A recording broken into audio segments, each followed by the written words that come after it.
ನಮಸ್ಕಾರ, ನೀವು ನೋಡ್ತಾ ಇದ್ದೀರಾ ನ್ಯೂಸ್ 18 ಡಿಜಿಟಲ್ ಕಂಟೆಂಟ್. ನಾನು ಮೈಸೂರಿನ ಪ್ರತಿನಿಧಿ ಆನಂದ್. ಮೈಸೂರಿನ ವಿಜಯನಗರದಲ್ಲಿರುವಂಥ ಕೆನರಾ ಬ್ಯಾಂಕ್ನಲ್ಲಿ ಅಕ್ಕಸಾಲಿಗನೊಬ್ಬನ ಖತರ್ನಾಕ್ ಬುದ್ಧಿಯಿಂದ ಸುಮಾರು 100 ಮಂದಿ ತಮ್ಮ ಚಿನ್ನಾಭರಣವನ್ನು ಕಳೆದುಕೊಂಡಿದ್ದಂತಹ ಘಟನೆ ನಡೆದಿತ್ತು. ಅಶ್ವಿನ್ ಕುಮಾರ್ ಎಂಬಾತ ಮೈಸೂರಿನ ಕೆನರಾ ಬ್ಯಾಂಕ್ನಲ್ಲಿ ಅಕ್ಕಸಾಲಿಗನಾಗಿ ಕೆಲಸವನ್ನು ಮಾಡ್ತಾ ಇದ್ದ. ಇವನು ಸುಮಾರು 100 ಕಸ್ಟಮರ್ಸ್ ಇಟ್ಟಿದ್ದಂಥ ಒಡವೆ ಏನಿದೆ ಅದನ್ನು ಒಂದೊಂದು ಕೊಂಡಿಗಳನ್ನು ಒಂದೊಂದು ಒಡವೆಗಳಿಂದ ಕಳೆದುಕೊಂಡು ಸುಮಾರು 100 ಗ್ರಾಮ್ಸ್ ಚಿನ್ನವನ್ನು ಕೂಡ ಕದ್ದಂತಹ ಘಟನೆ ಬೆಳಕಿಗೆ ಬಂದಿತ್ತು. ಇನ್ನು ಬ್ಯಾಂಕ್ನಲ್ಲಿ ಚಿನ್ನವನ್ನು ಅಡ ಇಟ್ಟಿದ್ದಂಥ ಗ್ರಾಹಕರೆಲ್ಲರೂ ಸುಮಾರು ತಿಂಗಳಾನುಗಟ್ಟಲೆ ಕೂಡ ಬ್ಯಾಂಕ್ನ ಮುಂದೆ ನಿಂತು ಪ್ರತಿಭಟನೆಯನ್ನು ನಡೆಸಿದ್ರು. ಇನ್ನು ಬ್ಯಾಂಕ್ನ ಮ್ಯಾನೇಜರ್ ಆದಂಥವರು ಇಲ್ಲ, ಇದನ್ನು ಸರಿ ಮಾಡಿಸ್ಕೊಡ್ತೇವೆ ನಾವು ಅನ್ನುವ ನಿಟ್ಟಿನಲ್ಲಿ ಭರವಸೆಯನ್ನು ಸಹ ಕೊಟ್ಟಿದ್ರು. ಇನ್ನು ಈ ಚಿನ್ನಾಭರಣವನ್ನು ಎಗರಿಸಿ ಜನರಿಗೆ ನಷ್ಟವನ್ನು ಉಂಟು ಮಾಡಿ ಥೈಲ್ಯಾಂಡ್ಗೆ ಹಾರಿದ್ದಂತಹ ಆರೋಪಿ ಅಶ್ವಿನ್ ಕುಮಾರ್ನನ್ನು ಇದೀಗ ಮೈಸೂರಿನ ವಿಜಯನಗರ ಪೊಲೀಸರು ಬಂಧಿಸಿರುವಂಥದ್ದು. ಈತ ಐಷಾರಾಮಿ ಜೀವನವನ್ನು ಮಾಡ್ತಾ ಇದ್ದ.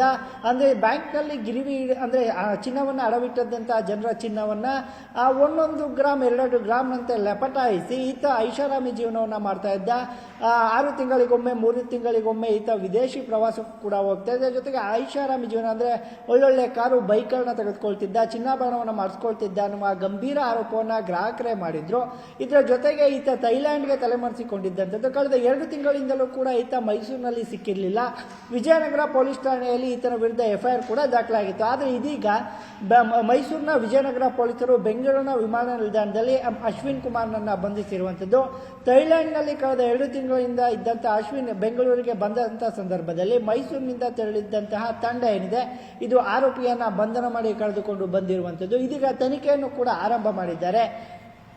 ಕೆನರಾ ಬ್ಯಾಂಕ್ನಲ್ಲಿ ಇಡ್ತಿದ್ದಂಥ ಚಿನ್ನವನ್ನು ಈತ ಹೇಗೆ ಲಪಟಾಯಿಸ್ತಿದ್ದ, ಯಾವ ಗ್ರಾಹಕರನ್ನು ಈತ ಟಾರ್ಗೆಟ್ ಮಾಡ್ತಿದ್ದ, ಯಾವ್ಯಾವ ಗ್ರಾಹಕರಿಂದ ಎಷ್ಟೆಷ್ಟು ಚಿನ್ನವನ್ನು ಈತ ತಗೊಂಡಿದ್ದಾನೆ, ಅಲ್ಲದೆ ಈತ ಬ್ಯಾಂಕ್ನಲ್ಲೇ ಚಿನ್ನವನ್ನು ಕದೀತಾ ಇದ್ದ ಅಥವಾ ಅಲ್ಲಿಂದ ತೆಗೆದುಕೊಂಡು ಹೋಗಿ ಬೇರೆ ಎಲ್ಲಾದ್ರೂ ಅಂದರೆ ಚಿನ್ನದ, ಯಾಕೆಂದರೆ ಫಾರ್ ಎಕ್ಸಾಂಪಲ್ ಈಗ ನೆಕ್ಲೆಸ್ ಇರುತ್ತೆ ಅಥವಾ ಕೊಂಡಿಗಳನ್ನು ಕಳಿಸುವಂಥದ್ದು ಇರ್ಬೋದು, ಈ ಕೃತ್ಯಗಳನ್ನ ಎಲ್ಲಿ ಮಾಡ್ತಾ ಇದ್ದ ಅನ್ನುವ ನಿಟ್ಟಿನಲ್ಲಿ ಪೊಲೀಸರು ತನಿಖೆಯನ್ನು ಆರಂಭ ಮಾಡಿರುವಂಥದ್ದು.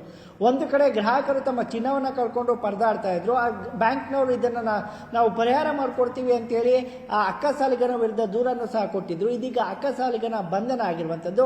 ಆತನಿಂದಲೇ ಗ್ರಾಹಕರ ಅಂದರೆ ಅವ್ರಿಗೇನು ನಷ್ಟ ಆಗಿದೆ ಅದನ್ನು ಬರ್ಸಿ ಕೊಡ್ತಾರಾ, ಬ್ಯಾಂಕ್ನಿಂದ ಬರ್ಸಿಕೊಡ್ತಾರಾ, ಪೊಲೀಸರು ಯಾವ ರೀತಿ ಇದನ್ನು ಕ್ರಮ ಕೈಗೊಳ್ತಾರೆ ಅನ್ನೋದು ಒಂದು ಕಡೆ ಆದರೆ, ಮತ್ತೊಂದು ಕಡೆಯಾಗಿ ಈತ ಈ ಕೃತ್ಯನ ಈತನೊಬ್ಬನೇ ಮಾಡ್ತಾ ಇದ್ದ ಅಥವಾ ಬ್ಯಾಂಕ್ನ ಯಾರಾದರೂ ಸಿಬ್ಬಂದಿಗಳ ಜೊತೆಗೂಡಿ ಇಂತಹ ಕೃತ್ಯಕ್ಕೆ ಕೈ ಹಾಕಿದ್ದ ಅನ್ನೋದು ಕೂಡ ತನಿಖೆಯಿಂದ ಹೊರಬರಬೇಕು.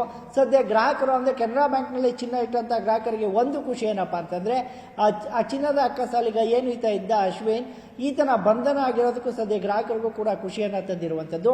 ಇದೇ ರೀತಿ ಎಷ್ಟೋ ಮಂದಿ ಯಾರಾದ್ರೂ ಕೂಡ ಮಾಡ್ತಾ ಇದ್ದಾರೆ. ಅವ್ರಿಗೊಂದು ಎಚ್ಚರಿಕೆ ಗಂಟೆ ರೀತಿಯಲ್ಲಿ ಮೈಸೂರಿನ ಪೊಲೀಸರು ಆರೋಪಿ ಅಶ್ವಿನ್ ವಿರುದ್ಧ ಯಾವ ರೀತಿ ಕ್ರಮ ಕೈಗೊಳ್ತಾರೆ, ನಷ್ಟವಾಗಿರುವಂತಹ ಗ್ರಾಹಕರಿಗೆ ತಮ್ಮ ಚಿನ್ನವನ್ನು ಮರಳಿ ಕೊಡುವ ನಿಟ್ಟಿನಲ್ಲಿ ಯಾವೆಲ್ಲ ಕ್ರಮಗಳನ್ನ ತೆಗೆದುಕೊಳ್ತಾರೆ ಅನ್ನುವಂಥದ್ದನ್ನ ಕಾದು ನೋಡಬೇಕಾಗಿದೆ. ಇದರ ಜೊತೆಗೆ ಮೈಸೂರಿನ ಪೊಲೀಸರು ಈತನನ್ನು ಬೆಂಗಳೂರಿನಿಂದ ವಶಕ್ಕೆ ಪಡೆದು ಕರೆದುಕೊಂಡು ಬಂದಂತಹ ಸಂದರ್ಭದಲ್ಲಿ ಈತ ಏನಾದರೂ ಹೇಳಿದನ ಅಂದರೆ ಆ ಬ್ಯಾಂಕ್ನ ಸಹಾಯದೊಂದಿಗೆ ಮಾಡಿದ್ನ, ಸ್ವಯಂಕೃತ ಅಪರಾಧ ಅಂದರೆ ಸ್ವಂತಕ್ಕೆ ಏನಾದ್ರೂ ಈ ಕೃತ್ಯವನ್ನು ಮಾಡಿದ್ನ, ಹಿಂದೆ ಬೇರೆ ಎಲ್ಲಿ ಕೆಲಸಗಳಲ್ಲಿ ಯಾವ್ಯಾವ ಕಂಪ್ನಿಗಳಲ್ಲಿ ಅಥವಾ ಹಿಂದೆ ಎಲ್ಲಿ ಕೆಲಸ ಮಾಡ್ತಿದ್ದ ಅಲ್ಲೇನಾದರೂ ಈ ಥರ ಅಪರಾಧ ಕೃತ್ಯಗಳಲ್ಲಿ ತೊಡಗಿದ್ದಾನ ಅನ್ನುವಂಥದ್ದನ್ನ ತನಿಖೆಯನ್ನು ನಡೆಸ್ತಾ ಇರುವಂಥದ್ದು.